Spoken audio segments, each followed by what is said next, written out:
Welcome back to the continuing adventures of the monad. In our final look at the topic of identification and liberation, we turn our attention to the struggles faced by the esoterician as they seek to liberate themselves from their emotional and their mental states of consciousness. As has been discussed with the Eastern philosophical tradition of ignoring your material world and considering it an illusion, we cannot achieve liberation by refusing to attend to the needs of these lower envelopes. There are those that would scourge their flesh to rid themselves of God knows what, but they certainly made a mess of themselves. Believe it or not, they are incurring bucket loads of karma in the process. You see, our bodies do not belong to us. They are independently evolving tertiary monads that are in association with us for both our mutual benefits. If we commit serious bodily harm to them, rebalancing has to occur.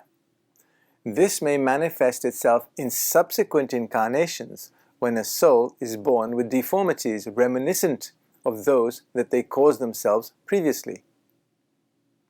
The conclusion to this point is that if there are issues that a disciple faces that causes difficulties and conflicts, they are just storing up problems that they must solve at a later date. In this manner, they are able to finally liberate themselves from these conditions. Equally importantly, it puts the liberated monad in a position to help others with the same problems. Asceticism, in its traditional sense, has always been regarded as some form of superhuman endeavor. Society has regarded ascetics as being a kind of elite. Esotericians regard asceticism as a pointless endeavor. Lawrence considers this practice as one that yields unwarranted smugness. By contrast, an esoterician abstains from one thing after another in order to convince themselves that whatever is abstained from has no power over them. Abstinence is enacted as and when it is wanted. There is no slavery to vice. The esoterician seeks their own mastery. They decide when they are to satisfy physical needs. As has already been mentioned, the persona should always treat the organism well. The more refined and robust this tool is made, the better it serves its purpose for the furtherance of the objectives of the monad. Okay, that is the physical organism taken care of. What next? The emotional envelope. Now, things become a lot more complicated. Why? Because this envelope has acquired patterns over millions of years, and it is stuffed full of bad habits, tendencies, and all manner of repulsive emotional energy. The main problem is that the persona has identified itself with all these emotional energies as being the core of what they are. This could not be further from the truth, but millions of years of programming are a lot of knots to untie. Let us assume the monad has mastered stage 1, the young soul, of human development, and dealt with physical cravings, and now actively applies their energies to mastering their emotions. How long is it going to take? Usually many lifetimes. This difficult task is achieved with the help of the persona's mental consciousness. The persona learns to dominate their emotional life with their mental consciousness. The physical organism was dominated relatively easily through its emotional will. In order to master their emotional tendencies, the persona must strengthen their mental will and learn to make that rational motive the determining factor in all decisions. The way this is done is that the persona counteracts the emotional complexes found in their subconscious memory with new and positive complexes. They replace their bad qualities with good ones. How is this done? You starve out the repulsive tendencies by simply ignoring them. You deny them energy.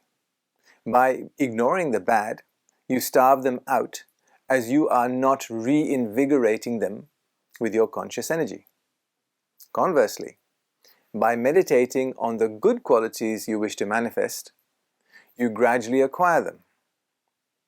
Liberation from the first triad to the second is not an easy process, but you can make life a lot easier for yourself if you engage in a number of thought processes. In order to become a causal self, the individual must constantly try to imagine how a causal self would judge their environment and events and how they would then act.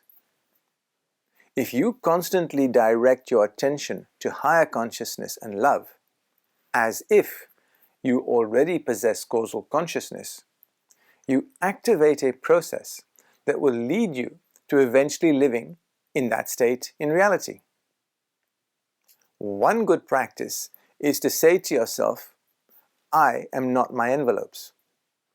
I am not this kind of consciousness. I am not my sense perception. I am not my feelings, and I am not my thoughts. This presupposes that you have some idea as to your stage of development, and that you have not overestimated your development, which is the usual case. This is the mistake most occultists make. Esoteric knowledge is not an indicator of development. Esoterics, however, does liberate you from superstitions, but this is not an automatic transformation into one of the many higher beings you may have read about. As a rule of thumb, an esoterician can assume that they are at the emotional stage if they can be swayed by their emotions. That is just about all of us. When it comes to identifying with the higher to gain liberation from the lower, disciples are warned not to occupy themselves unnecessarily with the problems of liberation. By focusing your attention, you reinforce whatever you observe, and the lower envelopes are stimulated. This makes subsequent liberation a much more difficult process. So why do we work for liberation? We come into incarnations to gain experiences and learn from them. This is the meaning of life. Once you have read the memo, you realize that everything that comes across your path has a particular meaning. How this all comes into being is beyond our pay grade at present. You have to understand cosmic organization and its tools in the worlds of our solar system. Universes come into existence so that monads can become gods and go on to help other monads do the same. The path to liberation is, according to Lawrency, to value everything higher as the most valuable. We as humans will only be free when we pay due respect but do not fixate on the physical, emotional, and mental aspects of ourselves. This is a step-by-step process. We move from the physical world into the world of ideas, the causal world. We learn to view everything from a point of unity, what Lawrency calls essentiality. From this vantage point, you have a planetary view of reality. Eventually, we gain a cosmic perspective. The Lord Buddha is the first member of our kingdom to have achieved that. So be patient. We may have to invent things for lack of facts, but the tendency to enlarge our horizons affects liberation from many of its limitations. Development is hard work, and winning freedom involves liberating ourselves from everything that charms, fascinates, appears ideal, indispensable, irreplaceable, or divine. We need to do this level after level. When we reach the next level, it appears the highest, until we liberate ourselves from this level as well. Lawrence tells us that development in its entirety is liberation from dependence on the matter aspect in the fourth natural kingdom, and dependence on the consciousness aspect in the fifth natural kingdom. In the sixth natural kingdom, the individual gains a fuller understanding of the motion aspect, will aspect, and energy aspect. And this leads to what humanity, with its very limited resources of perception, would call omniscience and omnipotence within the solar system. The more thoroughly you are able to liberate yourselves from the lower, the more easily you assimilate the higher. This liberation goes on without applying any force, and is the expression of an irresistible need that will not have and cannot think of anything else. This inner need is a sign that you have established contact with your guardian angel. In doing, you experience yourself as the ideal that you are in the causal world. The term revelation can be applied to a process whereby an individual, by their own efforts, instinctively and automatically, through the laws of life, makes new discoveries. Liberation from the power of emotional attraction through mental sovereignty can be brought about in two different ways. One way is the attempt to kill out the feelings of attraction so that the individual becomes cold and hard.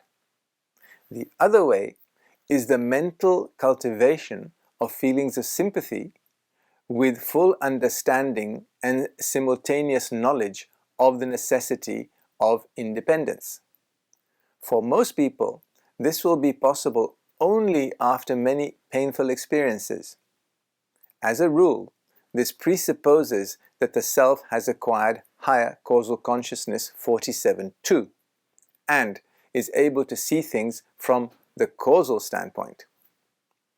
Buddha said that judgment at humanity's current level of development is the result of energies of emotional attraction applied in a manner that liberates us from our dependencies on lower kinds of energy.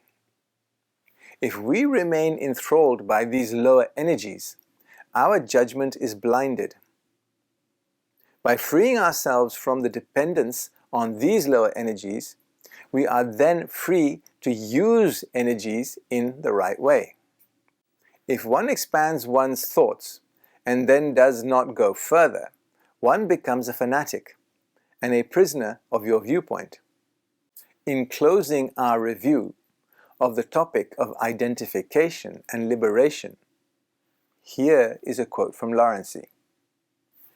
A good aid in the formation of your character is to make yourself an ideal picture of the individual you wish to be. By daily contemplating this picture, you are influenced more and more to imitate it. Thank you.